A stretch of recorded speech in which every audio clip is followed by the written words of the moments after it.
All right, welcome everyone. We're Semblance of Sanity. I'm Caleb. I'm Jacob. And we're here for Kakushigoto, episode 3. Last episode was basically denial the episode. Yeah. Yeah, lots of procrastination, So lots much. of just doing things in very roundabout ways, all for the sake of making sure that Kakushi's daughter does not ever find out he's a manga artist. Yeah, yeah.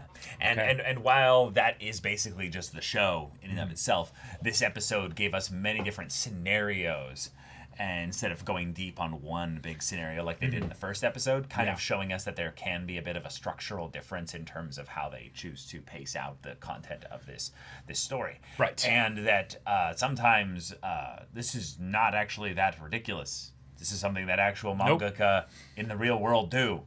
Because being a mangaka is not all it's cracked up to be. No. It is not easy. And it does not have to do necessarily with daughters that you want to keep away from your ecchi work. But, Right. But maybe just the mental taxation, the emotional stress, the deadlines, Figuring out how to Crazy. actually take a break. crazy assistants, Yep. I mean, new hey, editors that crazy, don't know what awesome you assistants. really like to do with regards to exactly. your methods. Those gyoza were necessary in order to make the deadline. It would not have worked any other way. Even if they didn't eat. any of Didn't them. actually boil them. Yeah. Or fry them. Yeah. Yeah, exactly. Yeah. Yep. So, yeah, y'all, without further ado, let's eat some gyoza. All right, everyone, now be sure to go check out the reaction portion of the video in the description below, then come back here for the discussion.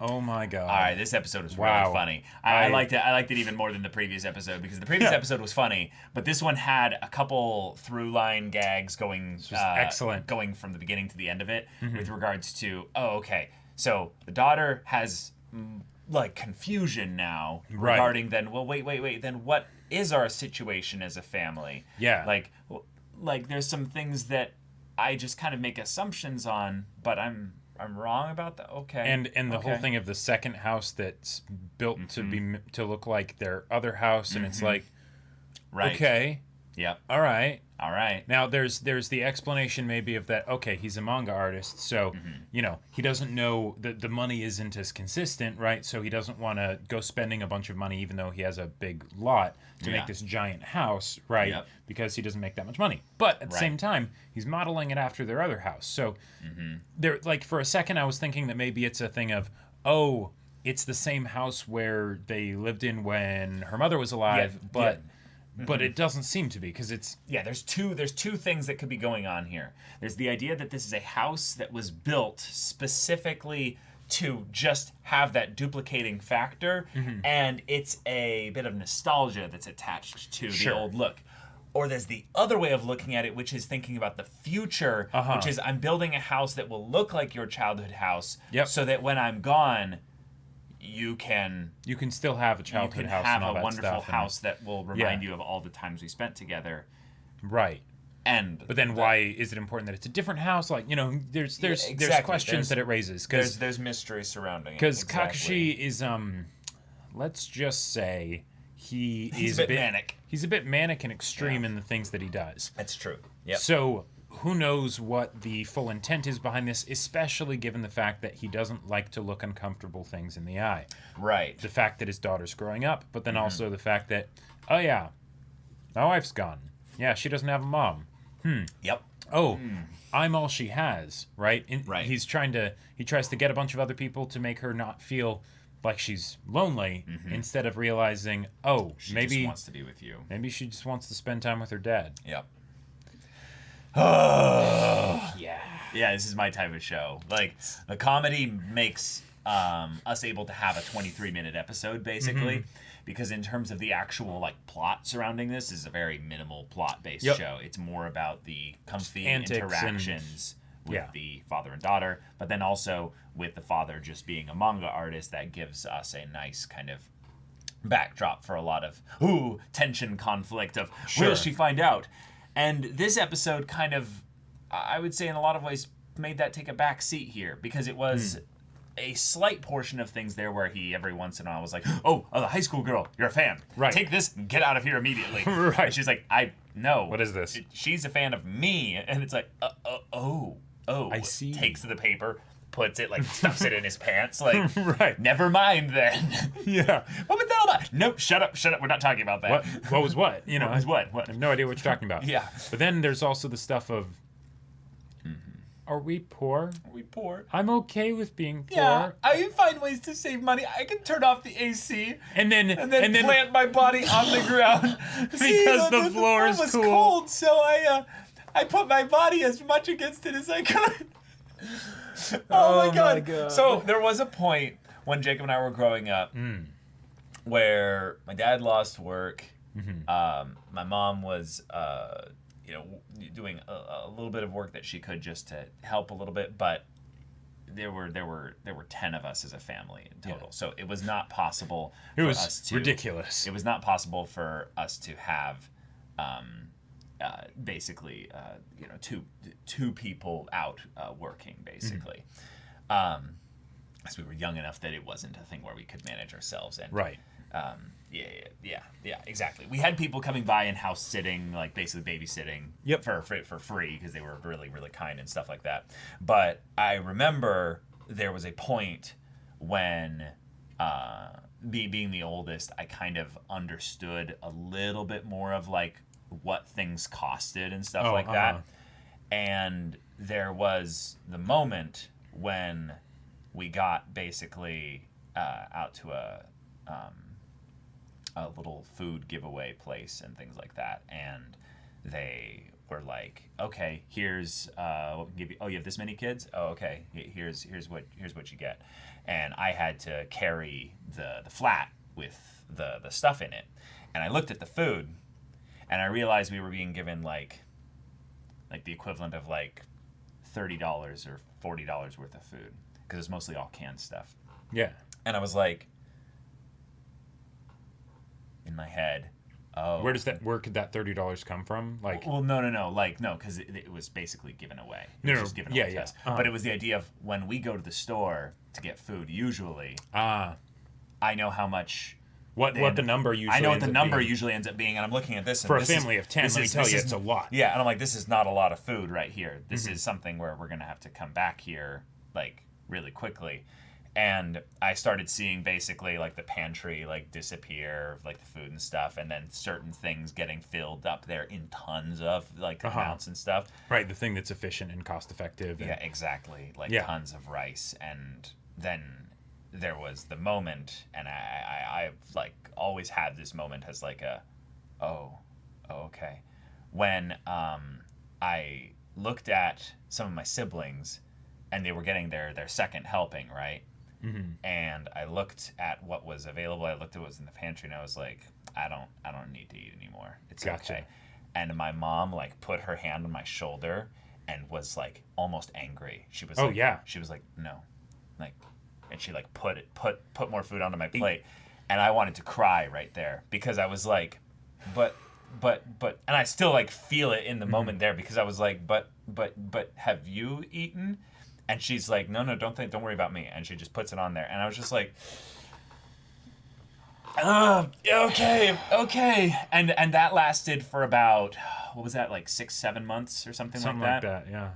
And I never got scared because I knew my parents were very like they're very serious. They'd be able to take care of us and stuff like that. But I just remember those moments where it was like, this is, yeah. And so for a sweet little girl that doesn't have siblings to kind of like, this is what I'm going to try and do. Buddy and rely on each other with goes this. old grandma. And... Yeah, exactly. It's like, she's at the house like all alone and stuff. And then, there's school. There's school. Right. Yeah. But there would be a housekeeper that would come by and stuff, and she's like, no, you don't have to come. You don't have to come. Okay. No, it's all good. And then all this other stuff, and it's just like, Yep. Oh, man. But, okay, so much more on comedy, the more though. lighthearted, like, because, okay, the comedy in this show is great, right? And I love comedy in anime in general, and dedicated comedies, yes, I'm all for that. One of the things, though, that I will often look for in a comedy series is what's the way that it also throws this extra spin, this extra bit of flavor or something into the comedy so that it differentiates itself, right? Because there's lots of funny things out there, right? And this almost feels like maybe the closest comparison would be Hinamatsuri or something like that, where it's like, yes, there's the comedy, which is great, but then also there's like the wholesome moments that can totally blindside you because you're prepped for comedy, right? And then all of a sudden, bam! And sometimes it hits you like a baseball bat, and then it's just like, okay, all right, I guess we're feeling things now, but then we go into single dad inadvertently gets a harem because. And as far as reasons to get a harem, I love this because emotional vulnerability is attractive, and not a lot of guys will be emotionally vulnerable. Yeah. So I absolutely buy, even though there's a lot of like extreme miscommunication humor going on. Of course. I absolutely buy that if someone just has a conversation with this dude and he actually responds genuinely, that would be something that would make their heart reach out to him because it's he's a single dad, and it's an empathy connection. It's an empathy connection. It's not necessarily a romantic attraction, but it's a thing of like, oh, my heart, you know? Yeah. It's so sweet, you know? Right. Yeah. But the fact that it happened 3 or 4, multiple times in the same day for the same event, and then they all come there with their own specific bento boxes. Right. Trying to basically prove... Well, no, that's the thing. Yeah, that's the thing. Just the one bento box. But they each had a bunch of bento boxes inside the bento box. Yeah, right. But it's the whole like manga trope of like, a regular bento box, it's like, you get your meal or whatever. But manga bento box has got to be this massive thing. It's like no one could ever like this. Right. This is 5 meals, But but I loved that Rokujo is like, oh my god. I saw him first. I like, you all are fighting over it. Yeah, that's cute. That's cute and all. But I'm a part of their family's like daily life. I'll get the riot gear. Yeah, exactly. Like, she pulls out the weapon, and it reminds me of like the devil from Emperor's New Groove. That's it. She's going down, Right. Just the way she's standing behind them, like with this like phantom, like dark aura. Just in complete contrast to the just goofiness of the scene and light colors and all that stuff. And then I still am reeling over this, but the idol showing up, the aspiring idol being like, that was so good. Why are you here? This is fan service. I think it's so simple and easy as far as a joke goes. But sometimes just a solid pun that you don't expect. Yep. It just works. Yeah. And I don't have to explain it really, but it's just so a fan. Yeah. Yeah. Fan service. So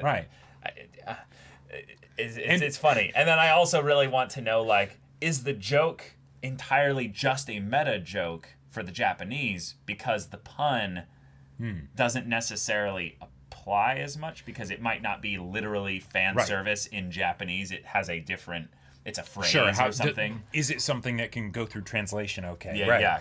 And yet, since the Japanese is the original, I'm sure there was some kind of joke stinger or whatever that was thrown in there. But it's how many layers of jokes. Right. Yeah. So, and also, it's something that I feel like makes sense for her as a character because if she's an inspiring idol and she gets a fan, right, and someone who's like, I think you're awesome, and then you'd absolutely be trying to be like, you're my one fan.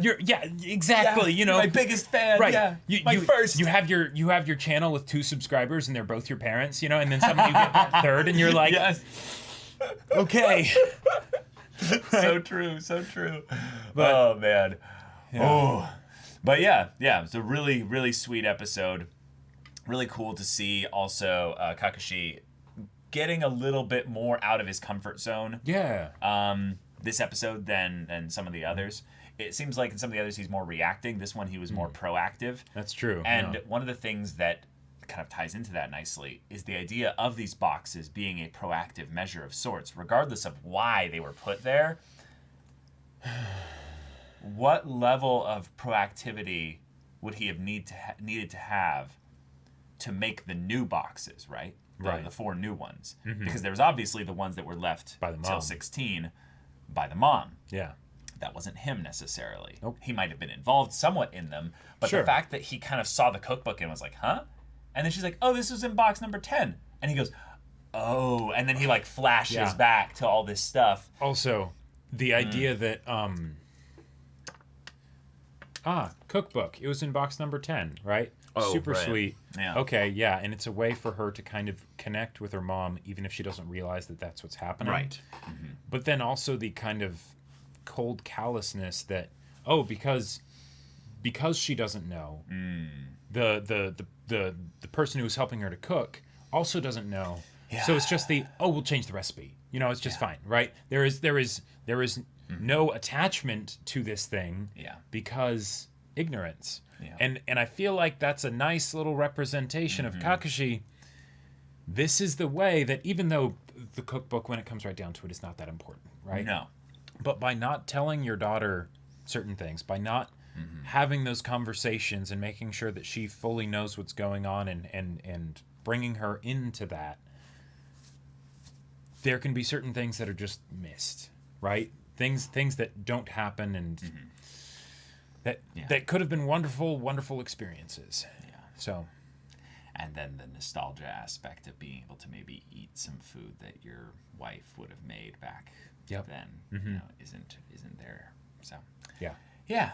All right, keep prepping us for the tears. I can tell they're coming. But y'all, thank you so much for watching this episode's reaction and discussion. If you want to see the next episode's reaction and discussion right now, though, go check out the link in the description below for our Patreon. You can get on early access there. You can watch full-length timer reactions there. And all this comes with Discord access, so you can chat with us in the community there about this show, about anime in general, and also be sure to check out our Twitch channel. we stream every weekday. The info's in the description. Yeah, so if any of that interests you, we'll see you there. But until then, we're Semblance of Sanity. I'm Caleb. I'm Jacob. And we'll see you all Next time.